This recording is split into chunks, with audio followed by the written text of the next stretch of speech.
Seeking Jesus and searching the scriptures will bring us face to face with the Word.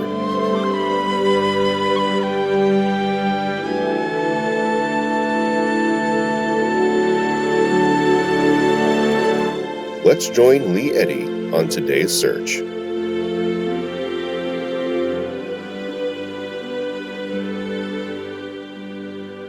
Hi there.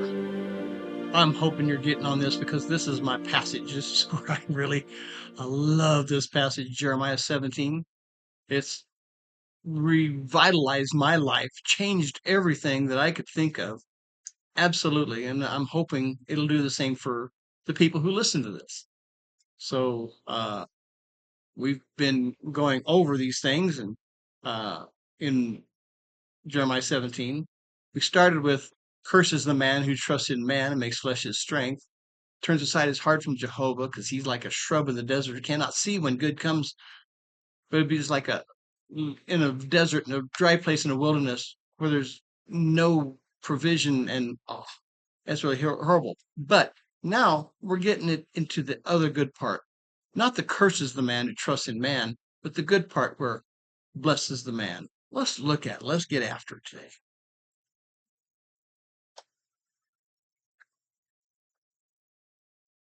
Talking about spirit realm physics, the things of the using the blessing. Go to Jeremiah 17:7. Verse 7 is the beauty of where it starts here. Blessed is the man who trusts in Jehovah. Jehovah is his refuge. Blessed is the man. That is so much bigger than the curse. It says the man who trusts in Jehovah, and Jehovah is his refuge. And this is where we were on last time. We talked about how refuge is a stronghold. It's a place of safety. Nothing can harm me when I am in my refuge. We all need to have a place where we can go, run into there and be safe. That's the beauty of this thing. We all need that.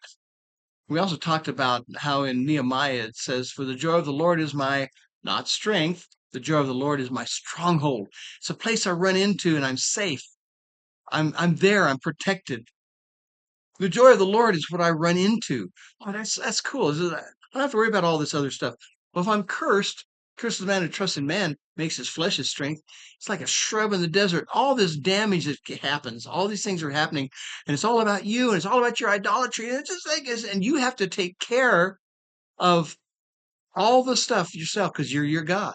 Well, then it comes to verse 7. It says, "Blessed is the man who trusts in Jehovah, and Jehovah is his refuge."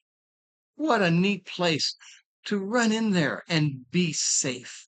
That is a beautiful, beautiful thing. Most Christians I know of do not know that. They do not know how to use God as a refuge. They don't have the relationship with Him that they need to have. They keep having religion and keep trying to make God their servant, that you pray and you have God do stuff for you, and you're missing the whole point. You're missing the relationship you have with Him. That's what makes this whole thing beautiful. But this is the beauty. What is a refuge? Okay? It's a place of safety. Nothing can harm me when I'm in my refuge. We all need to have a place where we can go and be safe. We all need that. Well, in verse 8, it tells all about this. Okay? Because this refuge is not a place, it's a person. Verse 8, it says, "For he, the person who trusts in Jehovah, shall be like a tree planted by the waters. It sends out its roots by the stream. It will not fear when heat comes, but its foliage will be green. It is not anxious in the year of drought, nor will it cease from yielding fruit." This is so absolutely amazing. What a verse. To be planted like a tree, planted by the waters, sends out its roots in the stream. All these wonderful things that it says about this tree, it's wonderful. It's an amazing thing. It's you. You can be this tree. That's what makes this so beautiful, is that it is about you and your identity.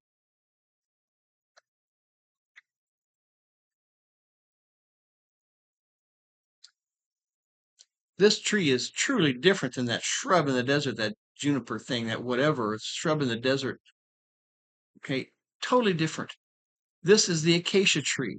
It's a neat tree. It's kind of a mushroom shaped or thing, and it's beautiful and has wonderful leaves, and its fruit is excellent. The Bedouins love it.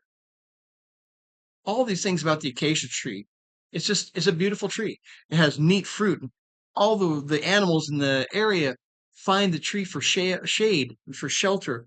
And the fruit is so excellent for anything. The Bedouins just love this stuff. If they feed their camels, man, it just goes even further in drought times. This is an amazing tree, but it has one problem.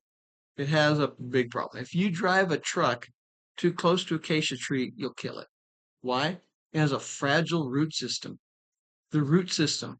It cannot just go out and find its own, like the shrub in the desert who had a 200-foot root, went out there and it found it all in itself. No, this is the acacia tree. It has to be planted on purpose in a place where there's water. If it doesn't have water brought to it, it will die. Well, that's pretty amazing. That is absolutely, totally amazing. Almost a diametrically opposed plant to the shrub of the desert. This thing is absolutely different. Let's look at these parts of this verse. Let me read it again. For he shall be like a tree planted by the waters. It sends out its roots by the stream. It will not fear when the heat comes, but its foliage will be green. It's not anxious in the year of drought, nor will it cease from yielding fruit. Wow. Wow. A tender root system must be protected and well planted. If this tree is planted by the stream and its roots can find that stream, this tree will last forever and be a benefit to everybody around it, every animal, every person. It's just an amazing tree that is of really huge benefit. By the way, the wood of the acacia tree is almost completely bug resistant. Whatever's made of the acacia tree, nothing bugs it. It's free from all that. The enemy cannot come in and dig holes in you because you're free of that. You're bug resistant. That is absolutely amazing. Close and attached to a stream, and this tree will last for a long, long time. But it says it'll no fear when heat comes. And folks, do you understand? Heat is always coming.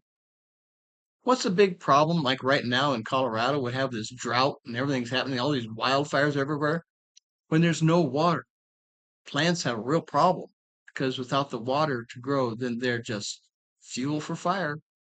And they will fall apart. And it's just bad news. We see this. But if a tree is planted by the streams of water, it will not fear when the drought comes. The heat is coming. Heat is always coming, but it won't fear it because it's plugged into the water. If you're plugged into Jehovah himself, you're not going to matter what kind of heat comes, what persecution comes, what things are. Doesn't matter. You're plugged into him. And that's the beauty of it. That is the big beauty of it. Always showing life. Your leaf will always be green. People will be able to see you from a distance and go, that tree's doing great. That tree is having no problem. It's got green leaves. It's excellent. It also says that there's will not be anxious in a whole year of drought. No anxiety, none whatsoever. No matter how long the affliction, no matter how long the problems, no matter what's going on around you, man, you are fine because you're plugged into the water. No anxiety. It's all good. I'm taken care of.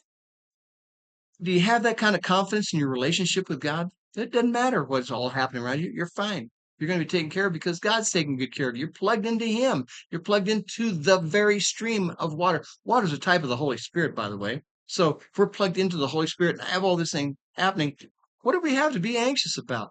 No anxiety, none whatsoever. No matter how long the affliction. Then it says, but it always bear fruit. Always bear fruit. Well, what kind of fruit? Well, as we know, the fruit of the Spirit: love, joy, peace, long suffering, usefulness, goodness, faith, meekness, self control, inner dominion. All this stuff is there. It's offered to this tree, this person who is this tree who trusts in God. Your fruit will always be growing. You'll always have it. It will always be there. Man, is that good. That is amazing. All comes because we're trusting in Jehovah. We're not trusting in ourselves. If you trust in God, that's amazing. You trust in yourself, that's idolatry, and that will get you killed. That'll get you killed.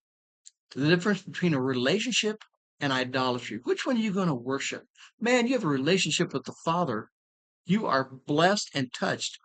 If you have a relationship with Him, man, it's everything. You are safe. It's your refuge. You're a tree planted by these waters. All these good things that happen. No problem with heat. No problem with droughts. No problem with afflictions. No problem with any of it. It is you. You are blessed because the fruit of the Spirit is growing through you because of who God is in your life. This is amazing. Totally, totally amazing. I told you this is good. Man, I hope you're getting something out of this. This passage is so powerful and so part of our lives. How you trust in Jehovah is what makes the difference. How are you doing with that? Boy, if you need to talk to somebody, call me and we'll get after it. Because it is so much better to be blessed than it is to be cursed. Don't you think? This has been a production of Cross and Sword Ministries. Our mission is to bring freedom to people through the studying of the Word and pursuing an ever-growing relationship with Jesus. For more information, or to be part of our ministry, visit crossandswordministries.com.